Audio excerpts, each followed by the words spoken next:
Right guys, so now this is I'm going to show you now how to tie the multi-chod that I've been talking about, and it's a rig that I really like. I had the big common from Meadow Lake on it, and I really do like it. It's to the point that I used it on Langworth last session and I had 8 fish on it, on the same hook as well, by the way, on the same hook, which was the ridgemonkey chod hooks. Same hook I had the fish on. So the next step you want to be doing then is you need to be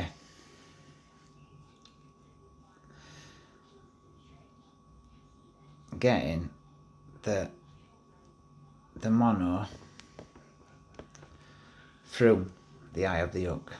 This is just a figure of 8 loop knot. You all know how to do a figure of 8 loop knot, and if you don't, there's loads of stuff out there on figure of 8 loop knot. All it is you form a balloon in that side, if you were doing it that side, and then you fold it. If you're doing it on this side, you form a balloon in it, and you pass it through. Just look for figure 8 loop knot. It's pretty easy and basic to do it. I've done it on a few of my other ones anyway, so just look them up. Right, once I've gone through the hook, the point side, I've gone through the point side of the hook to that section there. That's when my baiting screw comes on. Now I would much rather use an O-ring, but at night it can be a pain in the arse if you have a fish at night. And to be honest with you, I ain't found any problem with these baiting screws what I'm using, but I do prefer the plastic ones over metal. Now I don't know whether that's just me or what, but I just prefer it over metal ones. So then what we're at now is we're at now the pretty much the multi rig, which we formed a D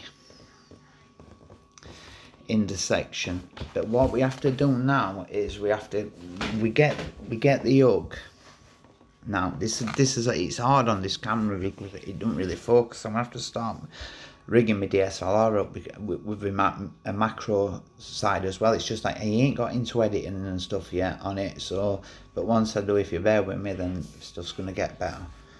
Right. So once you've got your baiting spike on to the D of the multi, then just pull it against the baiting spike at that angle, and it forms an absolutely lovely I don't know if you can pick that up on this actual camera, but I'll try for you. It forms an absolutely lovely kind of just separates perfectly, so it runs flush with the hook as well. You get that there, you can see it there. It runs perfect with that. Now you want the top of the D opposite the barb, but because we're fishing water meadow, it's a barbless fish rule only. So it's I'll fish a barbless hook. I don't agree with barbless hooks. I think it's a load of nonsense. I think their fish suffer far more mouse damage with barbless hooks than they do with barb, but it's not my pond, so I stick to rules with that shit. But I don't stick to rules when I catch a 38-pound mirror at 12 o'clock at night and you're not allowed to sling it.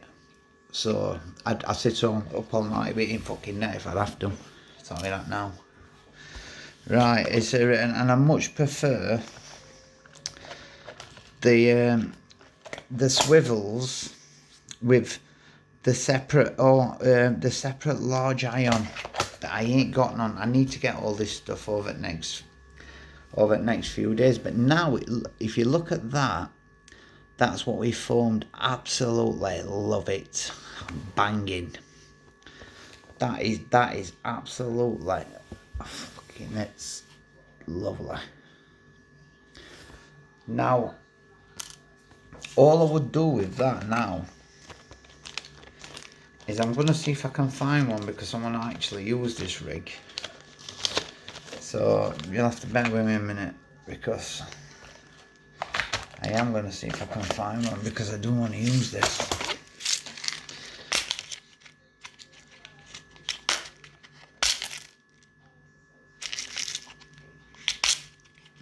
Now I wouldn't go using the quick, the Ronnie adapters and all stuff like that.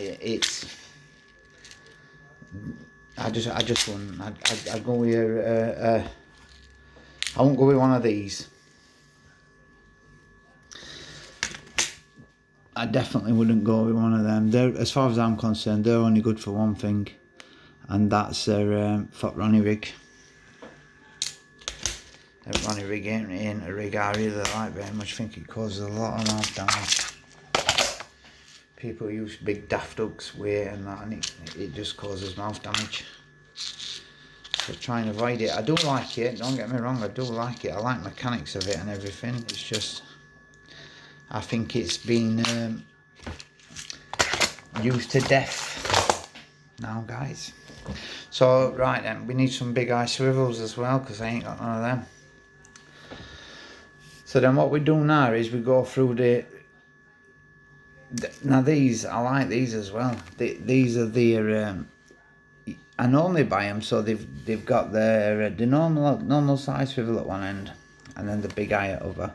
Now I do like these for chods. I do like that.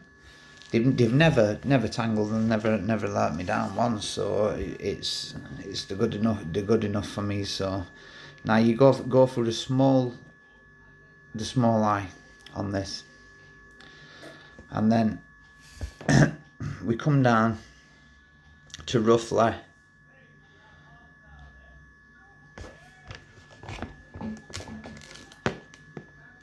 fringe from the end of the hook, which is there. And then all we do then is we fold it over again, like we did with the top when we did the top section. Fold it over, what I call forming a balloon. It's you know the score. It's just like a kid's balloon. And then I go around. I form a loop in that,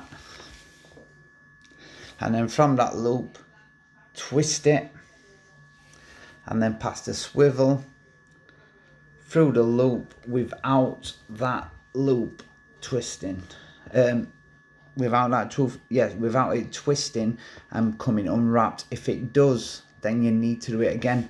Don't worry about the material either, because the material will always go back to its original straightness. You could get it and bolt it up in your hand, and it'd be like Michael Jackson there before he turned white. It would be no different, but it would go back afro. Right, so what we do then is, through iron scissors, wet that, pull that tag end, and then back through, pulling that figure of 8 loop knot straight. And what we're left with now is the rig, what it would be like if you're just hooked to fish. Now, the loop at this end, I like to leave fairly big. I don't leave it as a big round loop, but I do leave it as a kind of teardrop loop. You'll see in a minute what I mean. And it has to run parallel with everything. Everything's got to run straight. You see how that's kicking out at the minute? It's kicking out slightly. Now you've got to spend time on bringing that over and you see, now it's other way. Now back to that. Now that's how you want it, like that. It's running perfectly parallel with the hook. So now that is pretty much how the rig would be. Is if it was in the bottom of a fisher's mouth at the minute, my finger's the fisher's mouth, that is how it would be at the minute. And I'm telling you now, they will not get off this. That common was absolutely never coming off. And then all it's a matter of doing is pushing that loop back through. And the great thing about it is, because of the line you're using, the mouth trap, it naturally causes that. Let me show you that, see if I can show you that. It naturally causes that. You see that small loop at the top of hook, round about here, there. You see that there, that loop at the size of the teardrop on the bait spike? It naturally causes that. This bit here. It naturally causes that from the hook being pulled tight, and it will only get better. That will only get better with time. The more fish hooked, the better that gets. You end up with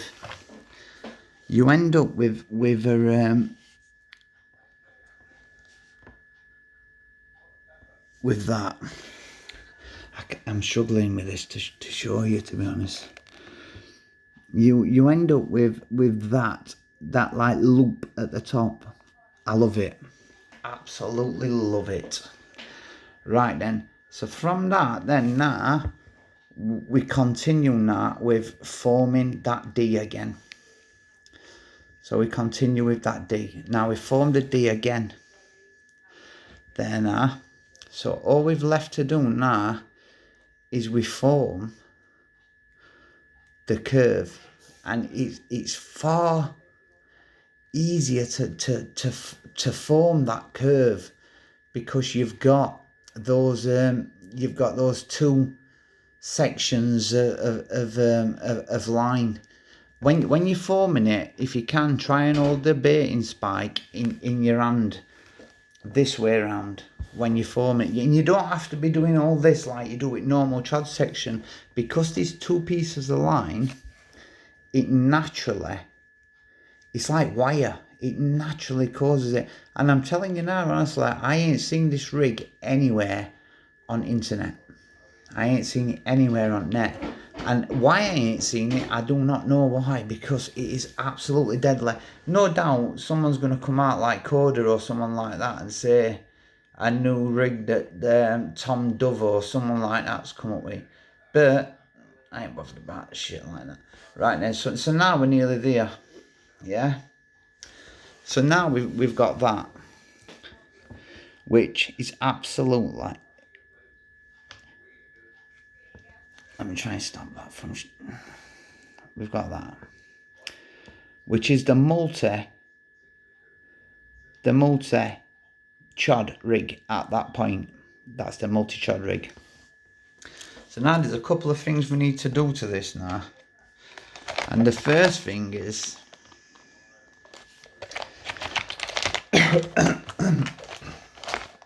we need a small blob of what I think's best putty out there at minute. And I've tried Gardner and I've tried them all, and I'm still yet to beat Dark Matter from Coda. I think it's best putty on market. I think Coda have really let themselves down, because they started off, by the way, I just found here as well, there's a guy doing leads at Langworth, and he's doing these.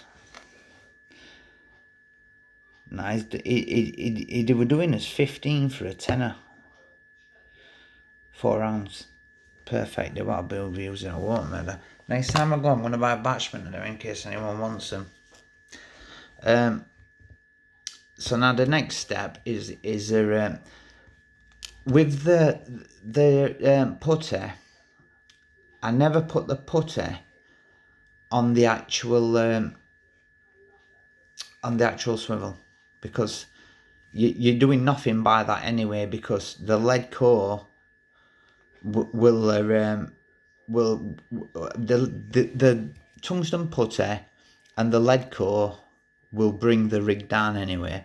So what I'm doing is that all I'm adding this for is to cover the knot. You see, by having that small knot there at that point, it won't, but it could potentially catch, and it could cause a it could cause tangles with, if you're not used to fishing with hinge rigs, it could cause tangles.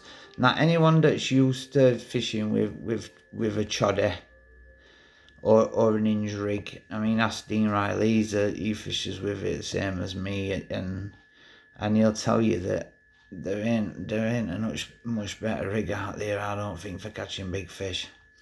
So now we've got there. I'll just take you over here a second, guys, yeah? Oh, they're beautiful. Mulberry. I'm going to try them down there. I've got a funny feeling about them. Another funny feeling I've got. Right.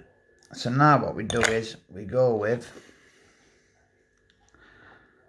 It has to be perfectly round, otherwise carp don't like them. So then what we do then is we go with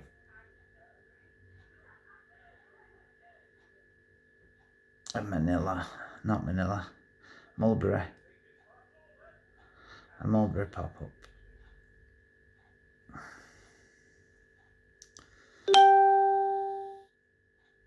Now I said I was going to do this a while ago and let you all have a look at it and see what you thought and what have you. And I never got round to it, so I finally got round to it today. Now, as you can see with that, if you look at that down that angle there, every single fin is running parallel with each other. It's all running bang on. Don't worry about the loop at the bottom. The loop's on to serve one thing, and that's for this to slide on. Don't worry about that. In fact, that loop at the bottom will more than likely be opened up to that on the day of fishing, because the bigger that loop, the more I like it. It gives it more freedom. When it's sat at the on the bottom, it gives it far more movement round. So that's the finished rig, and I ain't joking when I say it.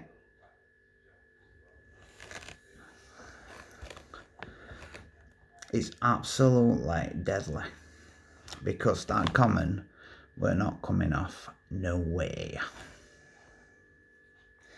Right, what I'm going to do is I'm going to try and actually show you while you're still there. I'm going to try and show you what it actually looks like in water. So I'll just have to pause you a second. Now the glass ain't quite wide enough for me to show you it working at its best, but believe me, pretty much like it sat there on the lake bed. So it's pretty much like that on the lake bed. And honestly, give it a go, because it's the hook hold I was getting off it was unbelievable. The hook hold I got over there, I put a photo on of it. Have a look at hook hold and see what you think. It absolutely nailed. The fish was nailed. So give it a go. Definitely worth a try. The multi chod.